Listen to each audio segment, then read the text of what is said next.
We've all seen them.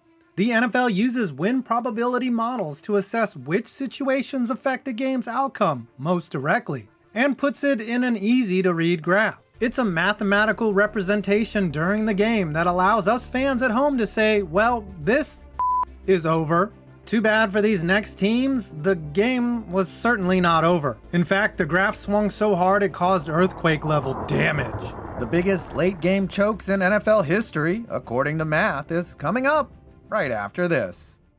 Do you know what the solution to inflation is? Spend more money. Duh. No, that's not it. The solution is to get more of your money back. That's why I use Upside, an incredible app for anyone who buys gas, grocery, or dines out. So basically everyone. With every purchase, I'm earning cash back thanks to Upside. At first, I was a little skeptical until I found out that businesses partner with Upside to give you your cash back on your purchases. You know how coupons work, right? Well, this is better. I'm planning on using that extra money to buy sports equipment to keep my game sharp. This is such a no-brainer. Download the free Upside app in the App Store or Google Play and use my code 5points to get $5 or more cash back on your first purchase of $10 or more.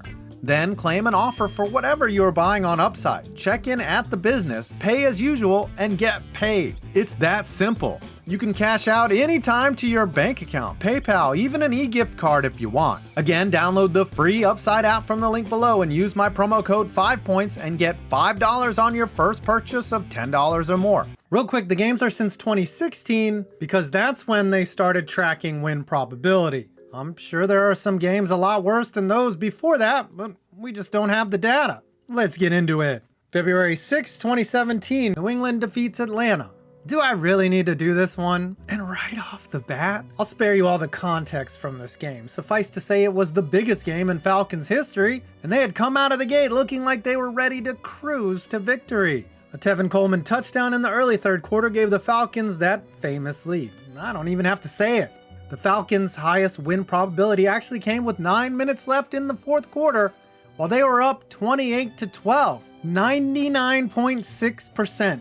99.6 fucking percent. Even crazier, after the insane Julio Jones catch, the win probability was still 98.1. However, after a punt and the equally insane Edelman catch, the win probability went from 92.6 to eventually minus 100 in less than 5 minutes of gameplay. Atlanta has never recovered. November 10th, 2019, Tennessee defeats Kansas City. Now this one might not have the highest percentage win probability on the list, but how quickly the epic collapse happened is truly amazing. The Titans were lost at the start of the 2019 season. In the midst of a shutout at Denver, Mike Vrabel removed Marcus Mariota and turned to Ryan Tannehill. It was one of the best decisions Vrabel ever made, better than the time he threatened to cut off his own penis in exchange for a Lombardi. Tennessee won 2 of Tannehill's first 3 starts and took a 4-5 record into a Week 10 matchup at home against the dangerous Chiefs. Patrick Mahomes and the Chiefs raced out to a 10-0 lead after a Travis Kelce touchdown, but the Titans turned the tables with a Rashaan Evans scoop and score that gave them a 13-10 advantage. The Titans and the Chiefs then traded barbs. Tyreek Hill scored a touchdown, but Derrick Henry answered with a 68-yard sprint to the end zone. But the Chiefs, as they so often did, caught fire and took a 9-point lead on a 63-yard Mahomes to Mecole Hardman touchdown pass. Henry countered with another touchdown, but the Chiefs looked like they had the Titans dead to rights with the Harrison Butker field goal that put them up 32-27. It should be known that win probability models measure more than the score. They measure situations based on expected points, which is calculated via down distance and the yard line, and in this game, that seemed really freaking important. Later, the Chiefs had the ball on the Titans' 24-yard line with 3rd and 2 and 1:36 remaining in the fourth quarter. According to Markov drive analysis, that carries an expected points value of about 3.5 points, meaning the likely outcome from that situation was a 2-score lead with a depleted clock. It was at this point that the Titans had a tiny sliver of a shot at winning the game, and they still somehow did. Rashaan Evans sacked Mahomes, forcing a field goal attempt from the 29-yard line. The snap was mishandled, and Tennessee got possession down 5. Tannehill fired a 23-yard touchdown to Adam Humphries, but the game still wasn't over. Mahomes led the Chiefs down the field and gave them a chance to send it to overtime. Tennessee blocked the kick and secured the victory. So in less than a minute 30, the Chiefs went from icing the game to icing their little feelings. November 20th, 2017, New Orleans defeats Washington. Kirk Cousins kicked off his prime in Washington with a 24-point comeback in Tampa Bay. You probably remember that as the "you like that" game. You like that? You like that? Ironically, it was a blown lead in 2017 versus the Saints that began to unravel his time in Washington. The team skins were barely clinging to relevance at 4-5, while the Saints were scorching hot, winners of 7 in a row. The first quarter was evenly matched, a 10-10 affair at the Superdome. But in the second half, a pair of touchdown passes from Cousins gave Washington the lead, amassing a 15-point buffer with just 5:58 left to go in regulation. New Orleans hit their lowest point down 15 when tackle Teron Armstead was called for holding with under 5 minutes, pushing them back into their own territory with 1st and 20. It was at this point that the name redacted were 99.6% certain to win the game. And the rest is history. Sweet, sweet lead-blowing history. New Orleans hit pay dirt with a 3-yard pass to tight end Josh Hill, then got the ball back down 8 with 1 minute left exactly after forcing a 3-and-out. Breeze marched the Saints down the field and drew within 2 points on an 18-yard TD pass to then rookie running back Alvin Kamara. Kamara ran the ball in on the 2-point conversion, and Will Lutz won the game in overtime. 8 straight for the Saints, and despite the odds, Kirk did not like that. December 9th, 2018, Miami defeats New England. The year was 2018. The Miami Dolphins trailed by 5 points at home against the New England Patriots. They had the ball with no timeouts and just 7 seconds to work with. What happened next would be known forever as the Miami Miracle.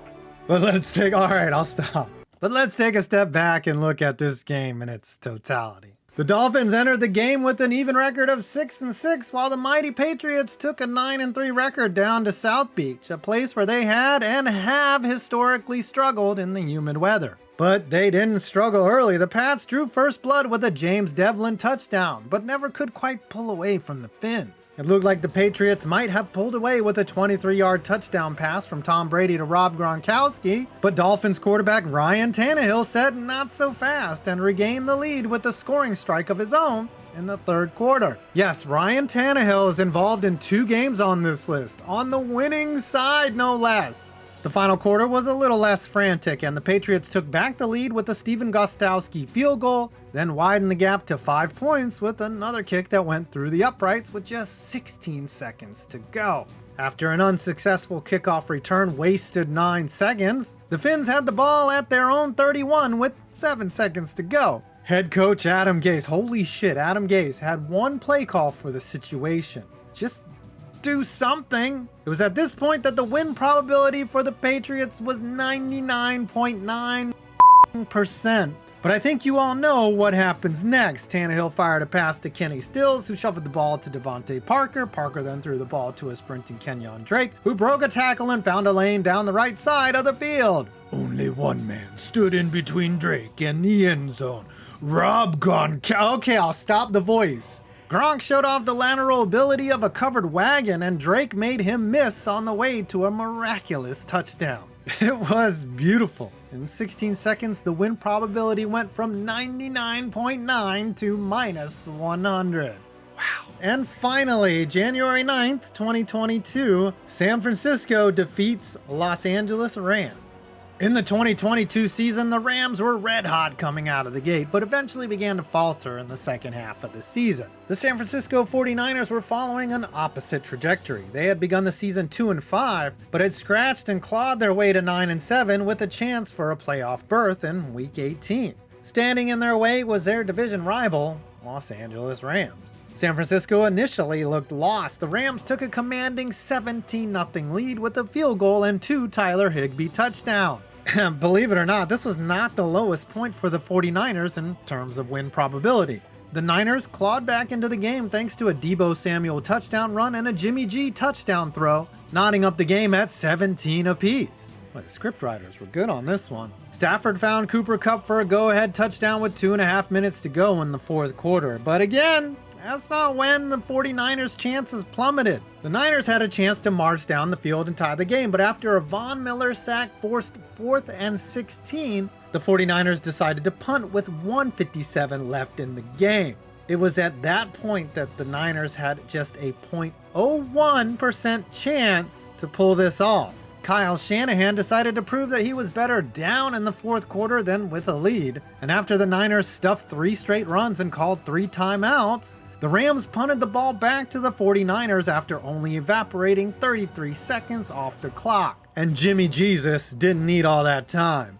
With 26 seconds left, he zipped a game-tying touchdown pass to Jawan Jennings, forcing overtime. Win probability was now squared. The Rams surrendered a field goal in OT, but still had a chance to win with the touchdown or at least tie it back up on their last drive. Stafford looked deep for Odell Beckham Jr., but Ambry Thomas took the ball away and cemented a most ripping victory. More than anything, this game showed that win probability charts really hate punting, even when it might be the right move. The 49ers and the Rams matched up a month later in the NFC Championship game, and guess who got their revenge? The Falcons, however, are still waiting for their turn for justice, and still blowing leads apparently. Well, I hope you enjoyed this video. Please leave a like, comment, or subscribe. Hell, if you made it this far, you should subscribe. I'm 5 Points Vids, and you made it to my next video.